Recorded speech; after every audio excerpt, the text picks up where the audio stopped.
In the next 24 to 48 hours, according to both Russian and Ukrainian intelligence sources, we are about to see a nuclear crisis unfold that may define a generation and be a black hole that absorbs the rest of us into a global thermonuclear war. Now, I could come on here and I could be incredibly circumspect. I could be Normalcy Norman and say that nothing is ever going to happen, and I might be right. But the overwhelming amounts of data, the priming, the preparatory information campaigns that has been building and building for the last 2 weeks, I've never seen anything like this before. Now, that very well may be the thing that prevents anything from happening, because both sides are being so vocal in their accusations and allegations that the other side is about to do something. That may be what stops something from happening. But I can say, in my limited experience in data analysis of this sort, that I've never seen this massive buildup on both sides. The Ukrainians and the Russians know something about what the other side is up to. We have a lot of data to cover today, guys, and all I will say is this. I'm going to say a hell of a lot more, which is why we have a lot of data to cover, but what I will say, this is the one thing you need to keep in mind. Whether or not anything happens now, the stage has already been set, because all of this is in the run-up to a big summit that's about to happen at Vilnius and big battles that are about to be fought on the front lines. All that needs to happen, actually nothing needs to happen at this point, the mere threat of a nuclear incident at Europe's largest nuclear power facility is enough to potentially justify the intervention of Western nations, the direct intervention in the form of the invocation of Article 5 in NATO to get involved in this conflict. We need to take a preventative approach so that this can never happen. Now, if something does happen, it could be highly localized. It could be, the contaminated area, it might only be 100 meters. It might be a kilometer. It might be hundreds of kilometers. It doesn't matter.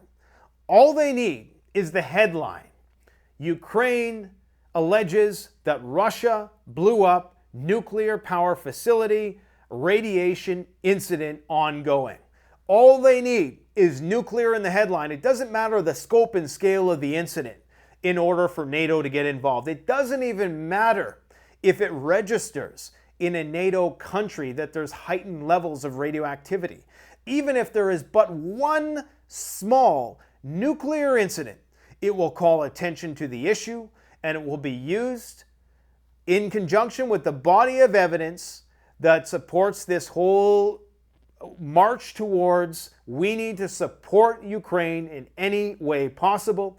And in the very least, it'll be what is the tipping point for us giving Ukraine whatever it needs, be that F-16s. Then you're going to start to hear conversations about even more advanced fighter craft after that. So either way, whether something happens or it doesn't, all of this hype that has happened already is going to contribute to decisions that get made in terms of the future of this conflict. Now, again, I must emphasize that right now as we speak, the broader context is that the Ukrainians are claiming that the Russians are currently massing troops in the east and that they may be planning on doing a counter-offensive of their own. So is it possible that in an attempt to freeze the conflict, they are trying to expedite something here? They're trying to instigate something. The Russians are claiming that the Ukrainians are about to drop a dirty bomb on the facility. I'll explain the details in just a little bit, in order to garner the attention of the global community and hopefully trigger Article 5 or trigger something, Article 4 even. Article 4 is the coming together and having the conversation as to what they're going to do, whether or not they're going to go to Article 5. Immediately when that happens, nuclear forces go on a heightened state of combat readiness and alert. And whether we want to admit it or not, that means our DEFCON level will correspondingly go up. And that puts us on the brink of thermonuclear war, if and when this happens. So the Ukrainians are claiming that the Russians have, there's many claims. They've put bombs on top of the reactors. There's truckloads of explosives that are being parked by the reactors. They may blow the spent fuel pools that contain the water that is used to cool the spent fuel rods. There's numerous claims. I must say that the Russians don't stand to benefit much. The only way the Russians stand to benefit is if the zone of contamination, if there is an incident, is so large that it prevents the Ukrainians from coming from that direction. Okay, because the only thing Russia would stand to benefit from blowing up a nuclear plant that they control is, if you could even make this argument, is that it would create some sort of freeze in the conflict in that region. And of course, the region is going to be dictated by the levels of radiation. So you would need a substantial sized incident in order to make it worthwhile for the Russians. And the problem is, the bigger the incident, the more, because they're downwind, the more it's going to contaminate their own forces, their own communities, which is why, according to the Ukrainians, they've evacuated many facilities. So the Russians also don't stand to gain, and of course, because the NATO might get involved. So when you really look at that, myself personally, I don't see, and maybe somebody can convince me otherwise, I doubt it. I mean, I am an NPC. I support the current thing, whatever the mainstream media tells me, I believe. But it doesn't make a whole lot of sense for Russia to do something like this. Now, if I was the Ukrainians and the counteroffensive wasn't going so well, if we believe that narrative, because the Ukrainians still have a sizable army, according to them, they still have a lot of brigades of troops that they've allocated for this counteroffensive that they haven't deployed yet. Okay, and they're just about to getting ready to do their blitzkrieg maneuver. It's going to be perfectly timed right before the Vilnius summit, and that's going to be what they need to reinvigorate our support and get more funding and weapons and all that good stuff. That's what they claim. But based on what I can see, I don't see how the Russians stand to benefit at all from this. The problem is, the only way they stand to benefit is the magnitude of the nuclear crisis. And a large nuclear crisis is not going to benefit them because they're going to end up irradiating a huge chunk of the territory that they're currently in control of. Because the wind generally blows towards Russia in that direction, at least during this season.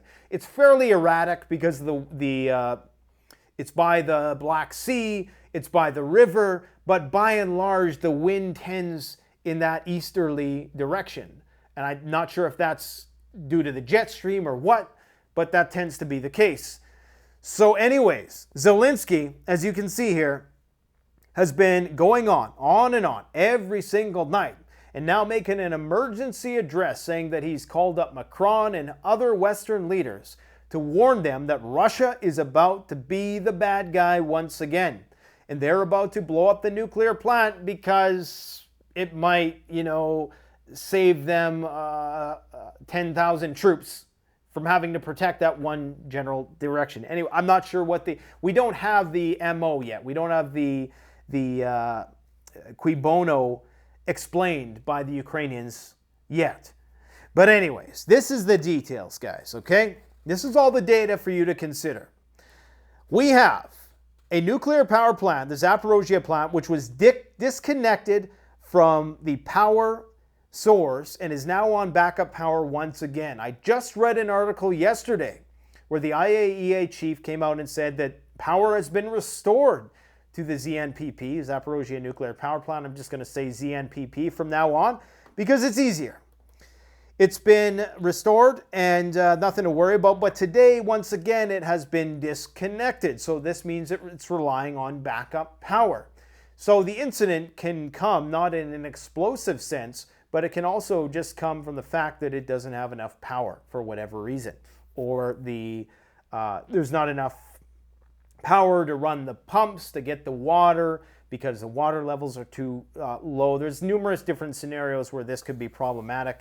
And I'm going to read you an in-depth explanation, at least according to the Russians, as to what might happen, okay? We have Russian mobile radiation laboratories spotted in and around the Melitopol region. And I'll show you a picture of those if I can find it here. Where are those? Right here. They're like vans. I don't know if they're for the purpose of testing or what. Ukrainian sources were reporting earlier today that equipment and personnel of the mobile radiation units of the Russian Ministry of Defense have been observed moving through the streets of Enerhodar and Mariupol. Okay, so not Melitopol, but perhaps to do radiation testing if and when the time comes. Ukraine has been unveiling numerous posters like this. Recall, they've been doing extensive CBRN training. They've been evacuating certain regions. They've been running emergency drills. They've been handing out potassium iodide. They've been advising their inhabitants to stock up on 5 days worth of food, which is an absurdity to me. I'm a prepper here in North America where the radiation isn't going to get me, and I can tell you I got a hell of a lot more than 5 days worth of food. If you're in a war zone and you only have 5 days worth of food by choice, then something's wrong with your brain. If you have the means and you are in Ukraine right now, you need to be prepping like it's World War III, because for you, it is to the best of your capability, without, of course, it coming at the expense of other people in your country. But at the same time, I mean, they have all the information to come to these same conclusions. If they don't, quite frankly, that's their problem. I know Europe has a different view, a more communal view towards preparedness than we North Americans do, we independently minded people do. And I'm not saying you're not independently minded. I'm saying in the sense of individualism, and we're far less trusting of our neighbors for a variety of different reasons. That's what I mean. Anyways, they put out these signs, and this is in Ukrainian. I had a image translator translate it, and they're calling it an alarm suitcase, a bug-out bag, basically. This is from the Ministry Secretary of Health, Ukraine, so it's not going to be an exact one-to-one perfect translation. The evacuation zone will be determined by the authorities based on the forecast of the scale of the incident. According to these same authorities, the Russians have already begun to evacuate certain regions that are downwind of the nuclear power plant, not counting the fact that today I think it was on the 2nd, it came a little earlier than expected, they evacuated 100 of their people from the power plant. Now, if that is true, that means that something is about to happen there. Like, there's beyond a shadow of a doubt, something is about to happen there. On the front page of Russia Today, they're claiming that on July 5th, tonight, I think it's July 5th day in Russia right now, I believe. So tonight in Russia, so tomorrow night, our time, never mind, we're not even going to do that game. They're going to drop this dirty bomb on the nuclear power plant. Okay, this is what the Russians are saying. The other side is saying the complete opposite. Like I've said, I've never, ever seen such buildup. I was talking about the Kakhovka Dam being blown up last year in July when nobody was talking about it, okay? Then concerns about that died down when the situation, the fighting in Kherson died down, for any of you who've been here that long. Then it picked up once again, and of course they blew the dam, and that caught everybody off guard. So it may well be the case that this is the priming operation and nothing is going to happen for a few months. But it seems all along there have been indicators that suggest that at some point it's going to culminate in this region, because it has to, because this will be this is at the crossroads of the fighting. So inevitably this power plant has to switch hands if Ukraine makes good on its claims to take back these territories, which Russia now already officially considers a part of its own territory. So it's, according to Russian law, these are now recognized as Russian lands. So there's no way that the Russians are going to give it up.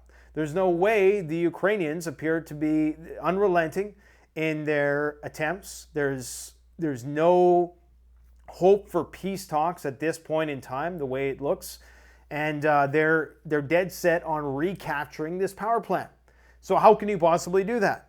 The only way it would make sense for Russia to do something like this is if they really truly were, if they did have their backs up against the wall, if things weren't going as well as they're making out, and this was just a way to maybe attempt to freeze the conflict. If you could make the argument that if the Russians were losing, freezing the conflict might be good for their side as well.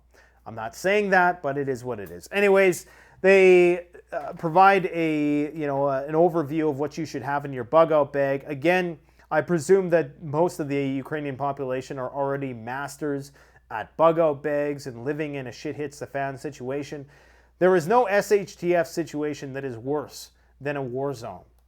If I forget to mention this, of course, we had more drone strikes in Moscow today. Why would you do this right now before the summit in Vilnius? Why would you poke the bear in this way now? It just doesn't make sense. I mean, this is going to be the biggest anticlimactic nothing burger of our lives, or something big and bad is about to happen, and we're all going to be called Nostradamus when this is through. Because I can tell you guys right now that 99% of people don't even know about anything that we're talking about here. The one thing I will say is that the more views videos like this get, and I want to be wrong about these things. I seek no vindication through things actually happening. I do think, and this, I know this isn't a falsifiable claim. This might seem as a bit of a cop-out when I make a prediction that doesn't come true. But I will say that I do think just having this conversation, this monologue, I suppose, in this one-way medium, having this information get out there reduces the likelihood that these things happen. Because if I get a video and it gets 400,000 views and I'm saying, hey, there's going to be this nuclear incident at the power plant, this is who stands to benefit, maybe that reduces the likelihood just a little bit in combination with all the other people who start to talk about it. Maybe it just reduces the likelihood that it's going to happen. Maybe the fact that we've been rattling on about nuclear war for the last year has actually, in some ways, prevented it from happening. Now, I'm not saying that I'm preventing nuclear war from happening. I'm just saying it calls attention to the issue, which may well create more pushback and may derail us from the trajectory we're on, if that trajectory is towards nuclear war. Perhaps in having these conversations and warning people about it, more people are vocal in their opposition to things which would bring us closer to that ultimate end. So, anyways, I'm rattling on. According to Kiev Post, the Russians advise their staff to blame Ukraine in case of any emergency, Russians tell Zaporozhye nuclear power plant staff. Every single piece of information today on Russian and Ukrainian media is pointing towards something happening. I've never seen anything quite like it. So if nothing happens, I will be absolutely astonished. Here is Zelensky's address. Zaporozhye nuclear power station. Now the whole world must be aware that common security depends entirely on global attention to the actions of the occupiers of the station. Russia must clearly understand the world sees what scenarios terrorists are preparing for, and the world is ready to react.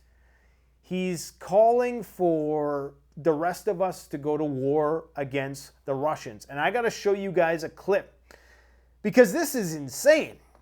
I mean, these people want World War III. And the way things are going, they're probably going to get it. It's just one crisis after the next. You know, Lynette Zhang, when we interviewed her, she's a financial analyst. We interviewed her 7 years ago. She said something very profound. And it was that while the dollar collapses, and as we approach the popping of the bubble, they need one crisis after another so that they can keep the dollar as the best shirt, or cleanest shirt in the dirty laundry, so to speak, as the best option that people continually flock to as a safe haven. So we're just going to see one crisis after another. We're going to see the virus. We're going to see George Floyd. We're going to see fires. We're going to see the war.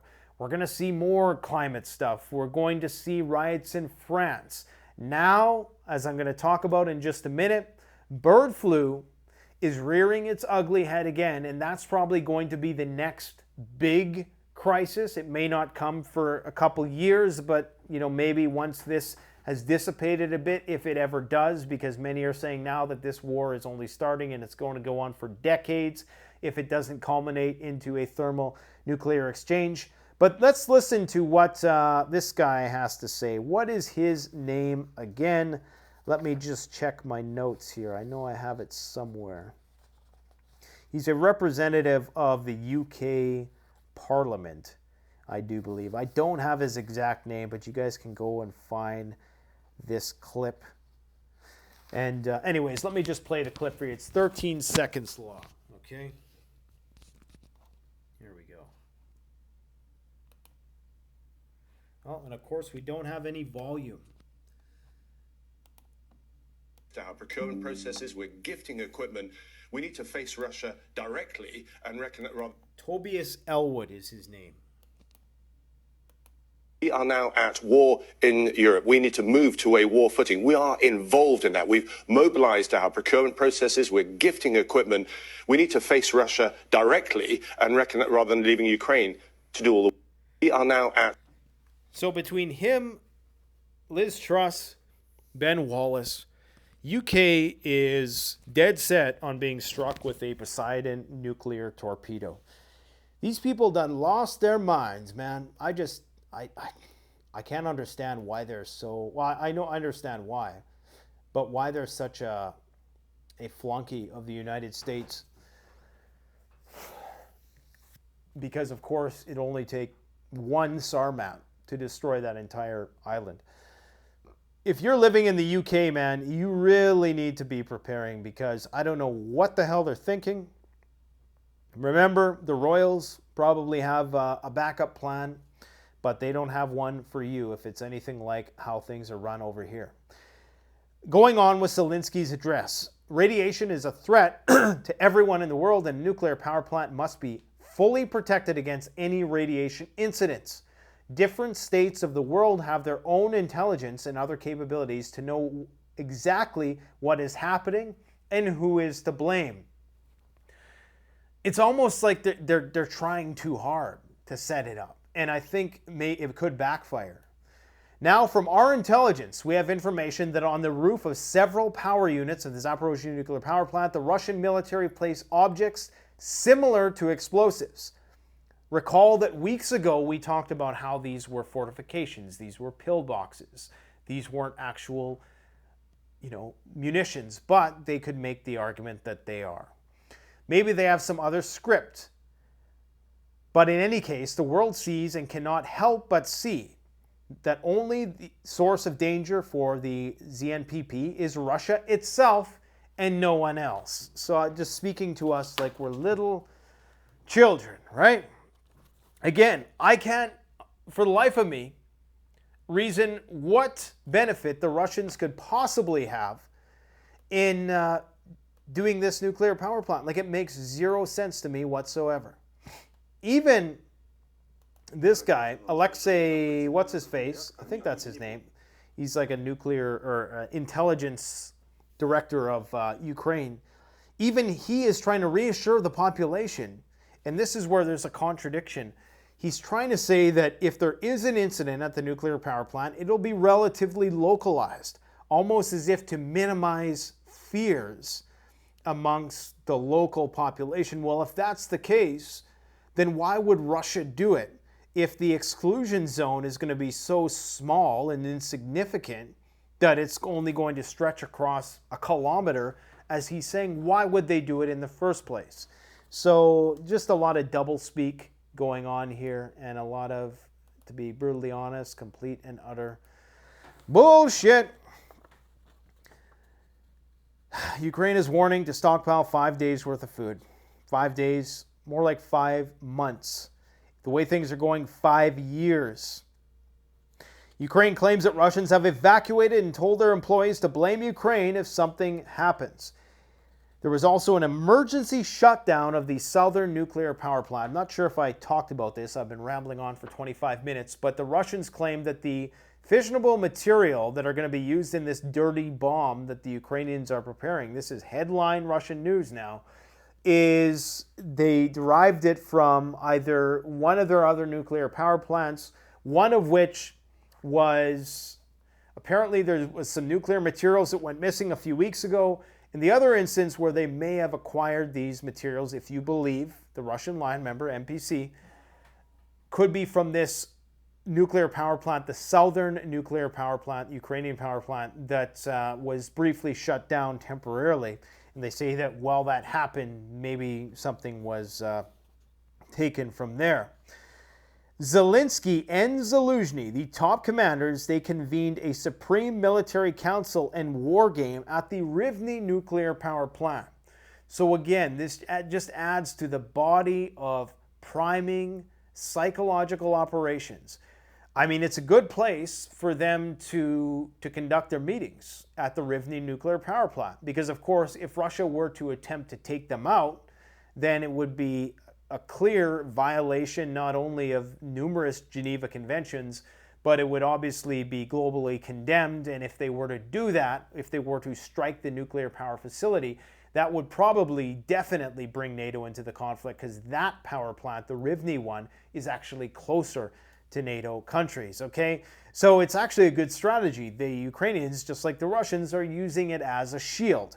And I'm not saying it's good in the sense that, yay, you know, because it, of course, increases the likelihood that something bad could happen.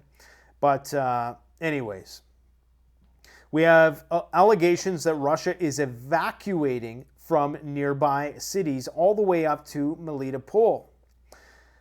Now, Medvedev, good old nuclear Medvedev, the former Russian, I was going to say prime minister, but I believe he was the president, he says that Russia should suspend diplomacy with the UK, Finland, Baltic states, and Poland, and that apocalypse, a nuclear apocalypse, is not possible, but in fact quite probable. He also says that in response to Ukraine's call to be integrated into NATO, that Russia would never let that happen, and that this is the sole reason for the war in the first place. So all this talk about Ukraine being absorbed into NATO is only going to increase the likelihood that Russia mobilizes even faster. So this is why we are likely to see some coalitional force enter Ukraine on behalf of NATO, but perhaps not a part of NATO, perhaps as peacekeepers or whatever the case. Those people are going to ultimately come into conflict with the Russians, and that's where things spiral out of control. The ruble has collapsed for some reason, and this is why I think something is building here. Because the ruble is at a record low. It's even lower than what it was at the worst part of, like, immediately after the conflict. It went up and now it's down again significantly, and it appears to be sinking like a stone. What does that mean necessarily? It doesn't mean a whole hell of a lot if you're Russian, because you still have lots of goods and services, you still have resources, you still have a economy which is self-sufficient, and your currency may not buy you much from the outside world, but that doesn't matter if you are self-sufficient. So as far as the Russians have as a global currency, and part of that is likely related to the attempted coup, okay? But it seems as though something else is building up here under the surface, and whether it's these troops that are amassed that are getting ready to do this major offensive, is it that the markets know that this is about to reach a crescendo? It's possible. Or is it that there's a nuclear incident coming and it's a game of chicken and we're going to see who's going to act first? It's pretty crazy what is going on right now. There is going over to other news, I guess I should say. This is not the only stuff that's going on in the world, but this is what I'm kind of watching the most. The riots in France. People are asking, why don't you talk about that more? It's because right now, I think they calculated that there's $20 million in damage. I only talk about riots if there's more than $100 million in damage. That's when we're talking, okay? That's when I'm worried. Now, could this spread? Yes, it could spread. What are the reasons for this? Well, there's a variety of different reasons. A lot of it centers around austerity.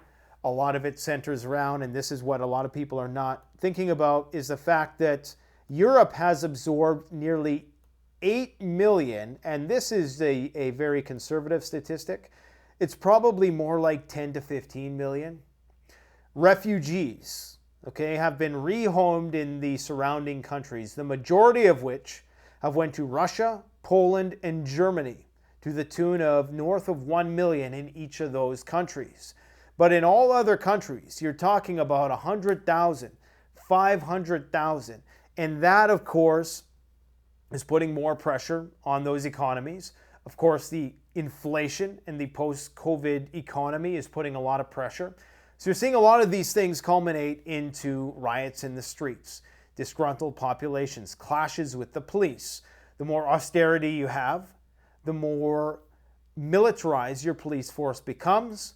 And these two things play on one another, because the more militarized your policing is going to be, the less restraint the police are going to show. And then you get incidents like the one that just happened, and I don't know a lot of details about the case. I don't know who was in the wrong or who was in the right. Do I think that it was grounds for what these guys are doing in the streets? Absolutely not. But we do know there were videos of gunfire. I mean, this is pretty serious stuff that is happening in certain parts of France. It's not all of France. France is a massive country. And but they do have their fair share of Ukrainian immigrants as well. So that's that sudden influx on top of all of the other economic problems that these countries are facing could be what pushes them over the edge into civil unrest. And as I said, the more militarized the police, the more likely there's going to be more incidents that trigger these types of events in the future. So the Ukrainian diaspora plays a role in what is going on for sure. The U.S. has issued a travel warning to China, and that is a result of people being arrested there, being accused of espionage, that type of thing. There's also a Republican delegation that has arrived in Taiwan, and I do believe that there's weapons en route. So anybody who thinks that the Democrats are the only war party, I mean, it seems ridiculous on its face when you think about historically with the George Bush and Iraq and all of the wars in the Middle East being primarily driven in large part by Republicans. Not saying the Democrats didn't play a role in that. It was fairly unanimous and bipartisan for the most part. But of course, it was under those Republican leaders that those wars started, not counting the Iranian thing with Soleimani under Trump. You had the Syrians, or I think it was Obama. He did Libya and Syria. And but before that was Bush. And anyways, so the Republicans want to go to war with the Chinese just as much as the Democrats do. Okay, so if this war doesn't flare up like they want here, which is looking like it inevitably will, then there's always China. People are making the comparison of this whole nuclear theater. They're making the comparison between what happened in Syria. And terrorists in Syria warned about an Assad chemical attack right before the UN summit. So is something similar playing out here with respect to these warnings, these allegations, possible false flag attacks taking place before the NATO summit in Vilnius? It's a possibility. The president of Serbia is claiming that Ukraine will attempt a large offensive in the region of the nuclear power plant, in the Energodar or Melitopol region before Vilnius. Is this why the Russians are fleeing the plant? Is this why they think that if this offensive fails, or if it's even marginally successful, the Ukrainians will use that as an excuse, use that proximity to the power plant to do whatever kind of dirty work they need to do in order to justify the intervention of NATO? That's what they claim. Bird flu is spreading in Poland. Now, there's a rare strain of bird flu that is infecting cats in Poland. Now, obviously, cats eat birds, and birds can have bird flu. So, like many species that are being cross-contaminated and that this zoonotic flu variant is jumping into, like the sea lions that maybe sit on rocks that birds defecate on, typically the species that are getting it are birds that are either consuming the birds, like bears and wolves in the forest, or they're in some proximity to the bodily fluids of these animals. Right now, it's in cats in Poland. Apparently, between 11 and 20 cats have either died or been infected with this. For most of them, it's fatal. They're not sure what the cause is. Is it because the cats are eating birds? Or is it from a contaminated meat source that these cats were potentially eating? Either way, this could be the vector from which it spreads into humans, because human beings generally don't have a lot of close contact with birds or bird feces. So if it is going to jump into us, it would jump into a mammal first, I would presume, and then once it is endemic in those mammals, the likelihood of a crossover into humans, which then mutates into a transmissible human-to-human form, is increasingly more likely, okay? So they're saying that this can infect cats through their intestines. I think with birds, it's in the upper respiratory region. With cats, it's in the intestine. So it would make sense if it was contaminated meat from duck meat, they're saying. So maybe all of these people bought the same duck canned cat meat or whatever it is.